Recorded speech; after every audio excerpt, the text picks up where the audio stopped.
السلام علیکم، گلوریس اسلام چینل میں سب ویورز کو خوش آمدید۔ احمدو نصلی علی رسول الکریم، اما بعد، فاعوذ باللہ من الشیطان الرجیم، بسم اللہ الرحمن الرحیم۔ میری طرف سے اور میرے چینل کی طرف سے تمام اہل وطن کو، خواہ وہ اجنبی ہیں یا جاننے والے، دل کی گہرائیوں سے پیش کی عید الاضحیٰ مبارک ہو۔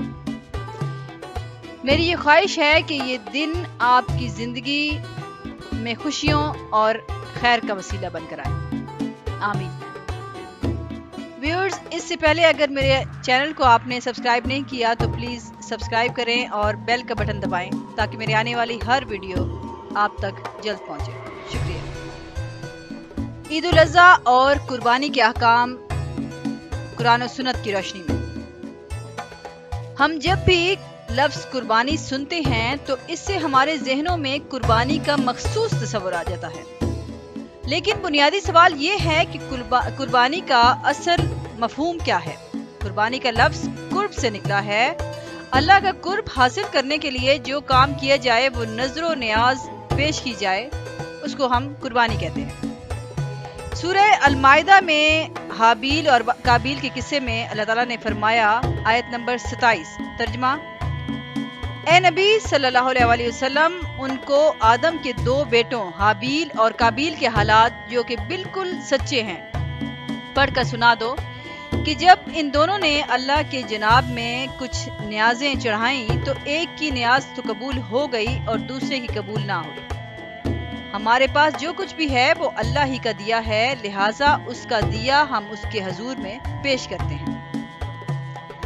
قربانی کا اصل مقصد حضرت اسماعیل علیہ السلام حضرت ابراہیم علیہ السلام کے بڑے صاحبزادے تھے۔ حضرت ہاجرہ علیہ السلام کے بطن سے پیدا ہوئے بچے ہی تھے کہ حضرت ابراہیم علیہ السلام ان کو اور ان کی والدہ حضرت ہاجرہ کو بنجر اور ویران علاقے میں چھوڑ آئے، جو اب مکہ معظمہ کے نام سے مشہور ہے۔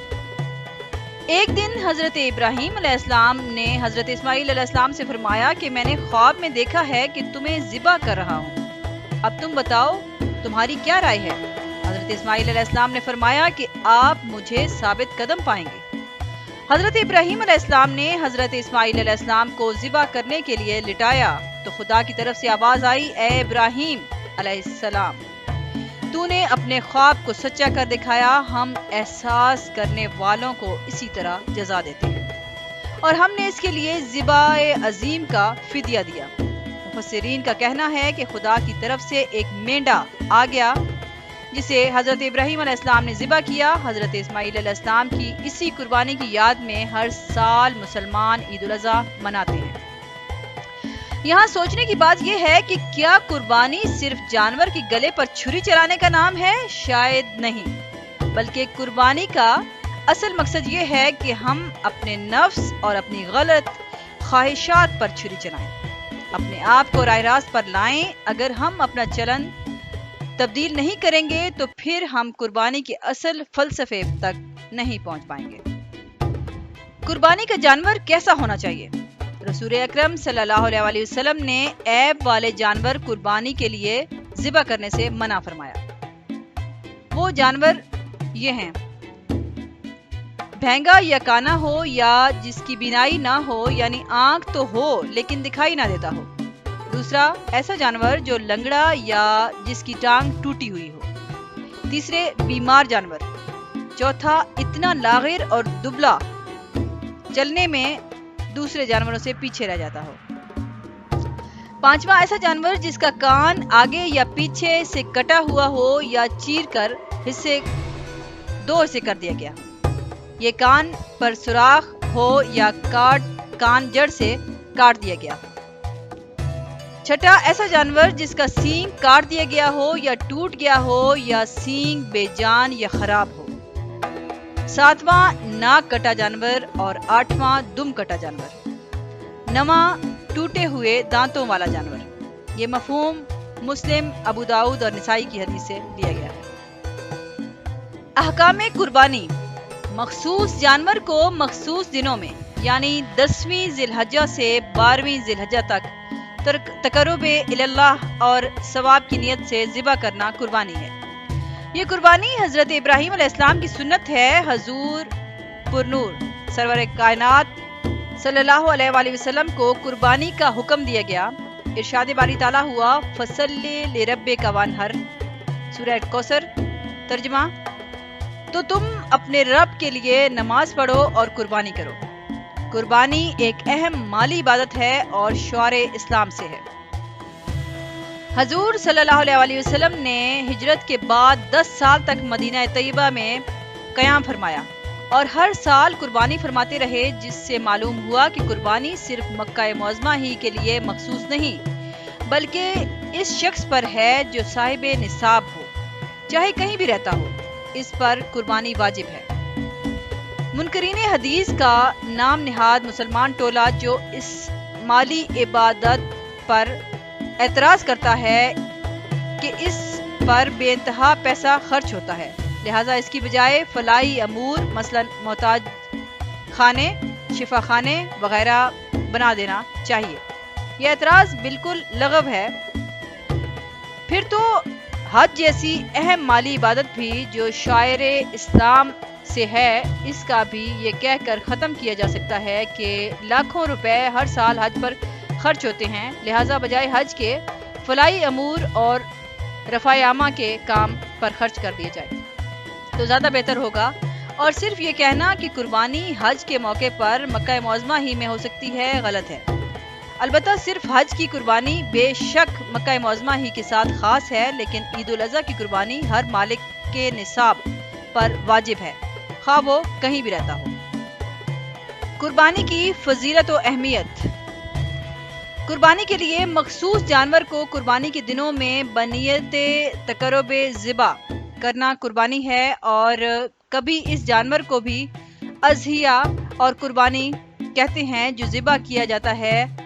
قربانی حضرت ابراہیم علیہ السلام کی سنت ہے جو اس امت کے لیے باقی رکھی گئی ہے۔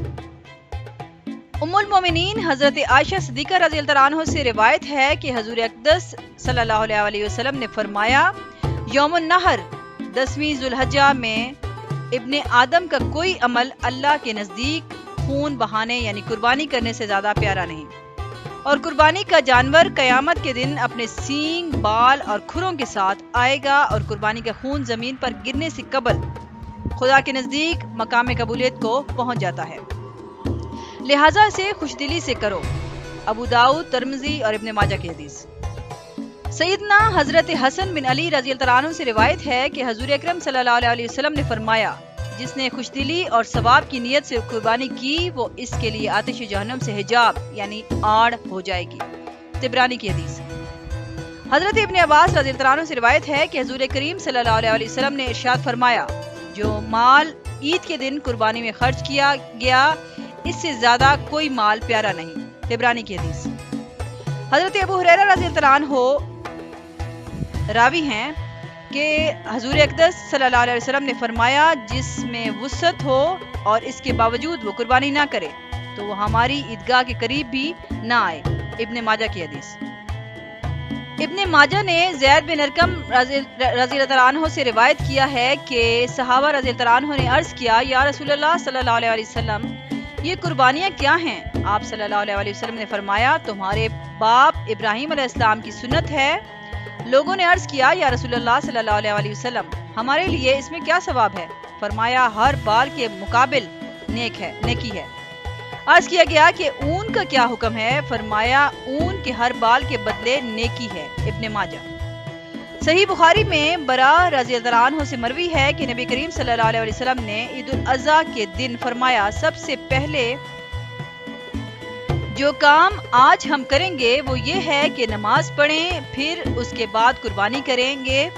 جس نے ایسا کیا اس نے ہمارے طریقے کو پا لیا، اور جس نے پہلے ذبح کر لیا وہ گوشت ہے، یعنی وہ قربانی میں شامل نہیں ہوگا۔ جو اس نے پہلے سے اپنے گھر والوں کے لیے تیار کر لیا، قربانی سے اسے کچھ تعلق نہیں۔ ابو بردہ رضی اللہ عنہ کھڑے ہوئے اور یہ پہلے ہی ذبح کر چکے تھے، اس خیال سے کہ پڑوس کے لوگ غریب تھے، انہوں نے چاہا کہ انہیں گوشت مل جائے، اور عرض کیا، یا رسول اللہ صلی اللہ علیہ وسلم، میرے پاس بکری کا 6 ماہ کا ایک بچہ تھا، فرمایا تم اسے ذبح کر لو اور تمہارے سوا کسی کے لیے 6 ماہ کا بچہ کفایت نہیں کرے گا۔ صحیح بخاری۔ امام احمد برا رضی اللہ عنہ سے روایت ہے کہ حضور اقدس صلی اللہ علیہ وسلم نے فرمایا آج کے دن جو کام ہمیں پہلے کرنا ہے وہ نماز ہے، اس کے بعد قربانی کرنا ہے۔ جس نے ایسا کیا وہ ہماری سنت کو پہنچا اور جس نے ذبح پہلے کیا وہ گوشت ہے جو اس نے اپنے گھر والوں کے لیے پہلے ہی کر لیا۔ نسک یعنی قربانی سے اسے کچھ تعلق نہیں۔ امام احمد۔ حضرت جابر رضی اللہ عنہ سے روایت ہے کہ نبی کریم صلی اللہ علیہ وسلم نے ذبح کے دن 2 مینڈے سینگ والے چتکبرے خسی کیے ہوئے ذبح کیے۔ جب ان کا منہ قبلے کی طرف کیا تو قربانی کی دعا پڑھی۔ امام احمد، ابو داؤد، ابن ماجہ اور دارمی کی حدیث۔ ایک روایت میں ہے کہ حضور کریم صلی اللہ علیہ وسلم نے فرمایا الہی یہ میری طرف سے ہے اور میری امت میں اس کی طرف سے جس نے قربانی نہیں کی۔ امام بخاری و مسلم نے حضرت انس رضی اللہ عنہ سے روایت بیان کی ہے کہ رسول اللہ صلی اللہ علیہ وسلم نے 2 مینڈے چتکبرے سینگ والوں کی قربانی کی، انہیں اپنے دست مبارک سے ذبح کیا اور بسم اللہ اللہ اکبر کہا۔ کہتے ہیں میں نے حضور صلی اللہ علیہ وسلم کو دیکھا کہ اپنا قدم مبارک ان کے پہلو پر رکھے ہوئے تھے اور آپ صلی اللہ علیہ وسلم نے بسم اللہ اللہ اکبر کہا۔ بخاری و مسلم کی حدیث۔ قربانی کے سلسلے میں یہ مسئلہ ہے کہ جب تک جانور ٹھنڈا نہ ہو جائے نہ ہاتھ پاؤں کاٹیں نہ کھال اتاریں، قربانی اپنی طرف سے ہو تو ذبح کے بعد یہ دعا پڑھیں اللہم تقبل منی کما تقبلتا من خلیل کا ابراہیم علیہ السلام و حبیب کا سیدنا محمد صلی اللہ علیہ وسلم۔ اگر دوسرے کی طرف سے ذبح کرنا ہو تو منی کی جگہ منہو کہہ کر اس کا نام لیں۔ ایک صحابی سے روایت ہے کہ انہوں نے حضرت علی رضی اللہ عنہ کو دیکھا کہ 2 مینڈوں کی قربانی کر رہے ہیں۔ میں نے کہا یہ کیا؟ انہوں نے فرمایا رسول اللہ صلی اللہ علیہ وسلم کی وصیت ہے کہ میں حضور صلی اللہ علیہ وسلم کی طرف سے قربانی کروں، لہٰذا میں حضور صلی اللہ علیہ وسلم کی طرف سے قربانی کرتا ہوں۔ ترمذی کی حدیث۔ ام المومنین ام سلمہ سے روایت ہے کہ حضور اکرم صلی اللہ علیہ وسلم نے فرمایا جس نے ذوالحج کا چاند دیکھا اور اس کا ارادہ قربانی کرنے کا ہے تو جب تک قربانی نہ کرے بال اور ناخنوں سے نہ لے، یعنی ان کو نہ کاٹے نہ تراشے۔ مسلم، ترمذی، نسائی اور ابن ماجہ کی حدیث۔ حضرت عبداللہ بن مسعود رضی اللہ عنہ سے روایت ہے کہ حضور صلی اللہ علیہ وسلم نے فرمایا قربانی میں گائے 7 کی طرف سے اور اونٹ 7 کی طرف سے ہے، یعنی قربانی کی گائے اور ایک اونٹ میں 7 لوگ حصہ ڈال سکتے ہیں۔ طبرانی کی حدیث۔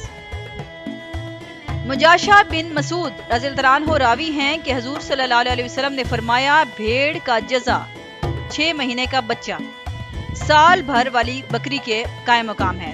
ابو داؤد، نسائی اور ابن ماجہ کی حدیث۔ امام احمد نے روایت بیان کی ہے کہ حضور اقدس صلی اللہ علیہ وسلم نے فرمایا افضل قربانی وہ ہے جو باعتبار قیمت اعلیٰ اور خوب فربا ہو۔ مسند احمد۔ عید الاضحیٰ اور ہماری ذمہ داری۔ عید الاضحیٰ کے موقع پر پوری دنیا میں ہر مسلمان اپنی استطاعت کے مطابق قربانی دیتا ہے۔ قربانی کا مقصد ایک طرف تو حضرت ابراہیم علیہ السلام اور ان کے فرزند حضرت اسماعیل علیہ السلام کی اطاعت خداوندی میں دی جانے والی قربانی کو خراج تحسین پیش کرنا ہے اور دوسری طرف غریب، نادار، مستحق، یتیموں، بیواؤں کو خوشی کا موقع بہم پہنچانا ہے۔ قربانی کا گوشت ایسے افراد میں تقسیم کیا جاتا ہے جو زندگی کی مصیبتوں میں گرفتار ہیں اور اپنے بچوں کو مناسب کھانا دینے کے بھی قابل نہیں۔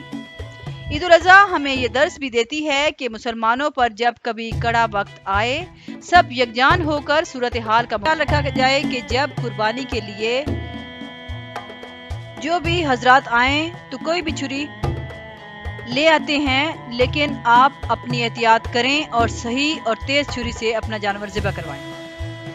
اللہ تعالی ہم سب کے نیک عمل اور قربانی کو قبول فرمائے، اور ویڈیو دیکھنے کا بہت بہت شکریہ۔